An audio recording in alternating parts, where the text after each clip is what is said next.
Hi guys, it's Rachelle here. Welcome to another video of mine. I'm so glad you guys are here. Today's video I'm so excited for because in this video I will be giving you short book recommendations to help you reach your reading goal. I have been wanting to do this video for a really long time, but I thought right now would be the perfect time because it is October and not including this month, we have 2 more months until the end of the year, 2 more months until 2024, which is absolutely crazy because I feel like time just flew by so fast. So I've been really wanting to do this video because I know that everybody gets busy, and I know that when you set your reading goal at the beginning of the year, you think you can reach it, but then closer to the end of the year, you realize that it's not possible. So I really want to share with you guys a list of short books that can help you reach your reading goal by the end of the year. This video is really for those of you who are behind your reading goal, or you're just super busy and you need short books to help you stay on track with your reading goal. All of these books are around 300 pages or less. In my opinion, I think that's a good indication of a short book. I'm still kind of shocked that I'm actually making this video right now because I've had this video idea at the back of my head for a very long time. I watch other booktubers and I've just never seen a video like this before. This year personally I've reached my reading goal, but last year I definitely could have used a video like this because I didn't reach my reading goal last year, sadly. So I really hope you guys find this video helpful, and with that, let's just jump right into the short book recommendations. In this video I will be giving you a bunch of book recommendations from a bunch of different genres. The first genre I'm going to talk about is literary fiction, and the first book recommendation I have for you guys in this genre is Little Fires Everywhere. This book is 336 pages long. The story is set in Shaker Heights. It's a suburb of Cleveland where everything is planned, and by everything I mean the winding roads to the color of the houses and the lives the residents will live. And no one embodies that energy more than Elena Richardson. She is someone who plays by the rules. Elena, her husband, and her 4 children live in Shaker Heights, and they're actually quite wealthy, so they live in a decently big house, and they also have a secondary house that they use as a rental property. And in the rental property they get new tenants,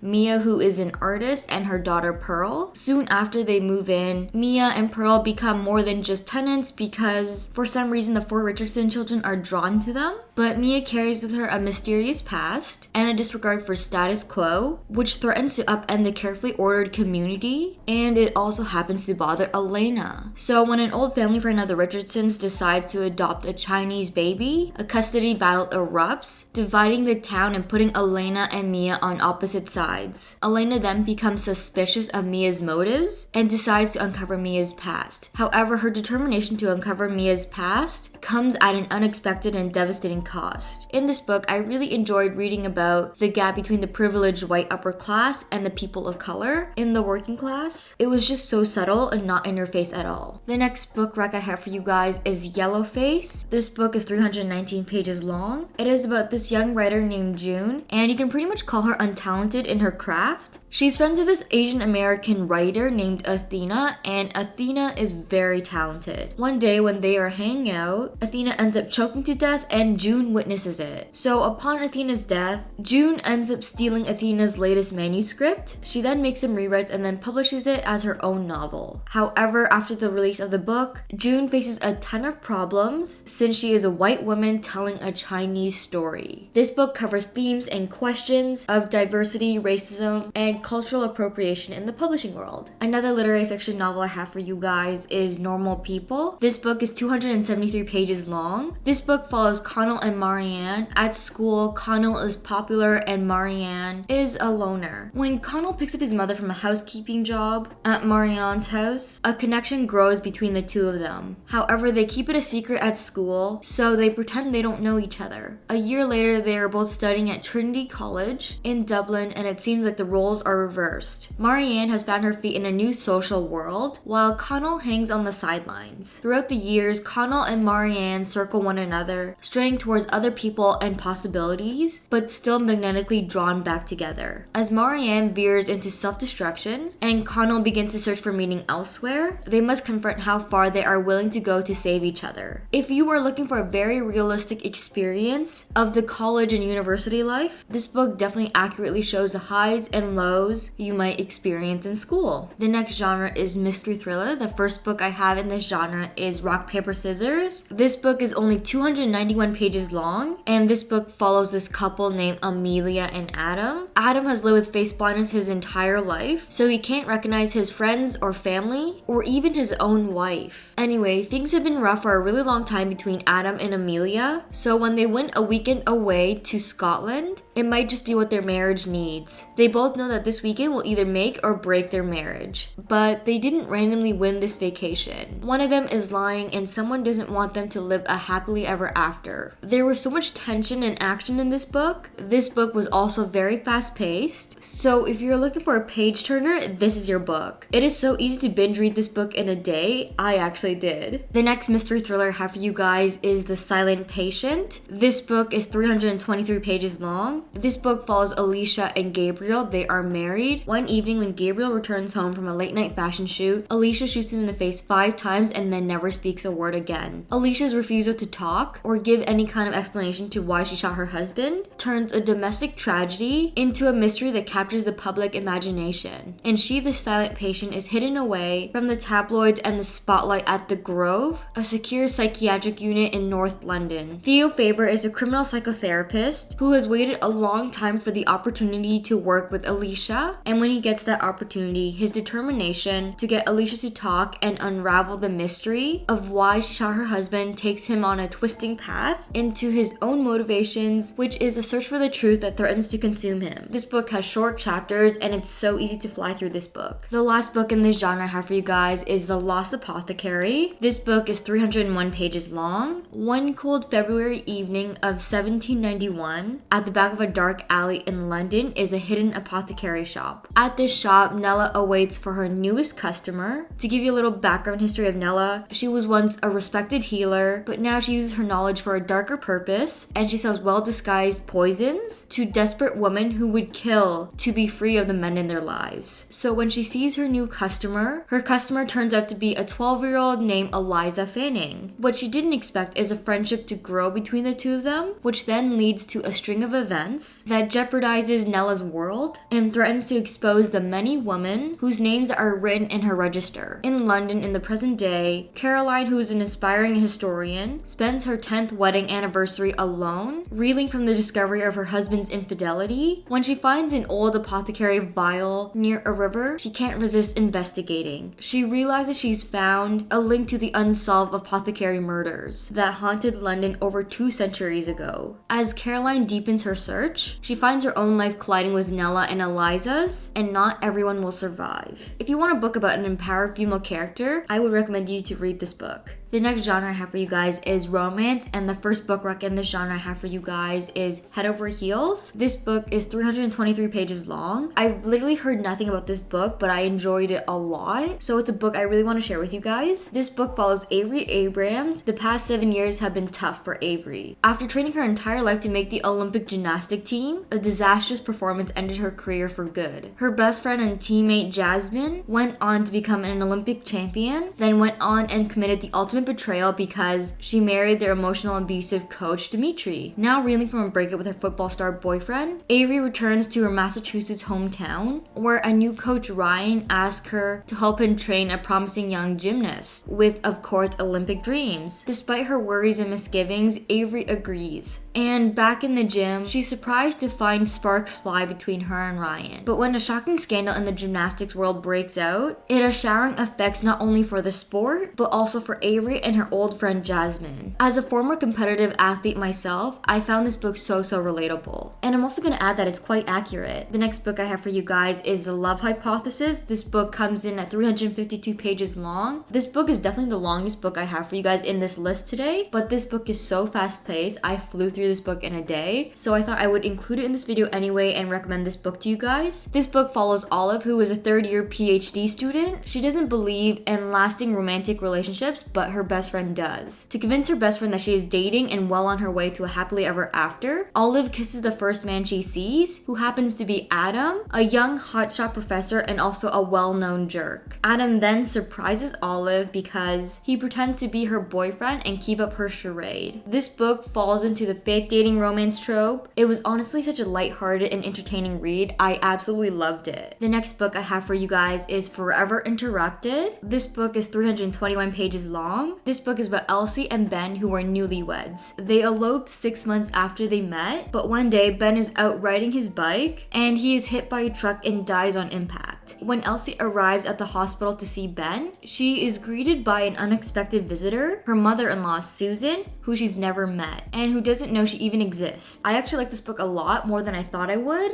I guess I will say it's an unconventional love story because it not only focuses on the love between a couple, it also focuses on the redemptive power of female friendship. The next romance I have for you guys is Meet Me at the Lake. This book is 306 pages long and the story follows Fern in her early 20s. She spent 24 hours roaming around Toronto with an artist named Will. The timing was wrong, but their connection was undeniable, so they made a pact to meet up with each other 1 year later. Fern showed up, but Will didn't. In the present day, at age 32, Fern is back home running her mother's Muskoka Lakeside Resort, something she vowed she would never do. She needs a lifeline, and to her surprise, it comes in the form of Will, arriving 9 years late. If you guys are looking for a good right person, wrong time romance, I highly recommend this book. I loved it a lot. The next genre I have for you guys is classics, and in this genre, I only have one book recommendation for you guys, and that one book is The Alchemist. This book is only 182 pages long. It's so short. This book is about the mystical story of Santiago. He is a shepherd boy who yearns to travel and search for worldly treasures. His quest leads him to find riches far different and far more satisfying than he ever imagined. Santiago's journey actually teaches us about the essential wisdoms of listening to our hearts, recognizing opportunity, and learning to read the omens along life's path, and most importantly, following our dreams. If you need an inspiring read, I would highly recommend this book. The last genre I have for you guys is nonfiction. The first book in this category I have for you guys is Crying in H Mart. This book is 256 pages long. I don't have a physical copy of this book. I borrowed this book from the library. Anyway, this book is about Michelle Zauner. She tells her story about growing up as one of the few Asian American kids at her school in Eugene, Oregon. She also tells about struggling with her mother's high expectations of her, of treasured months spent in her grandmother's tiny apartment in Seoul, where she and her mother would bond late at night over heaping plates of food. Michelle also talks about when she grew up, moving to the East Coast for college, finding work in the restaurant industry, and performing gigs with her fledgling band, and meeting the man who became her husband. Her Koreanness began to feel ever more distant, even as she found the life she wanted to live. It was her mother's diagnosis of terminal cancer when Michelle was 25 that forced a reckoning with her identity and brought her to reclaim the gifts of taste, language, and history her mother had given her. The next book I have for you guys is I'm Glad My Mom Died. This is 304 pages long, and this is Jeanette McCurdy's memoir. In her memoir, she tells us about her relationship with her mom, growing up as an actor, her eating disorders, and the abuse she endured throughout her life. She recounts all these struggles and the events associated with it in a lot of detail. This book is a heartbreaking memoir that also has some funny moments to it. I absolutely love this book. It's probably one of my favorite reads of this year so far. The last book recommendation I have for you guys in this video is We Were Dreamers, an immigrant superhero story. This book is 320 pages long, and this is Simu Liu's memoir. In his memoir, Simu describes his journey from birth all the way to how he landed his role as Shang-Chi in the Marvel Cinematic Universe. He talks about his childhood days in China, when he immigrated to Canada as a child, his teenage years going to university, getting a job as an accountant, and how he switched careers to become an actor. He also tells us about the ups and downs he faced as an actor before he landed his role of Shang-Chi. I absolutely love reading this book as well. I just found it so relatable and insightful. If you are curious about Simu's life and you want to hear his success story, I'd recommend you to read his memoir, but if you also want to learn more about the entertainment industry, his memoir would also be a good read for that. Okay friends, those are all the book recommendations I have for you guys in today's video. I hope you guys enjoyed this video and found it helpful. If you guys have read any of these books and you want to share with me your thoughts on them, please leave me a comment down below. Or if you plan to add any of these books to your end of year TBR, leave me a comment down below. If you guys haven't already done so, be sure to give this video a thumbs up if you liked it and subscribe to my channel while you're at it. I make a lot of book videos, so definitely subscribe if you're into that. Also, if you want to stay up to date with what I'm currently doing when I'm not making videos for you guys, definitely follow me on all of my social media profiles. I will have all the links to my profiles in the description box below. And if you're still currently watching this video right now, thank you so much for your support. It actually means a lot to me. And I guess with that, I will see you guys in my next video.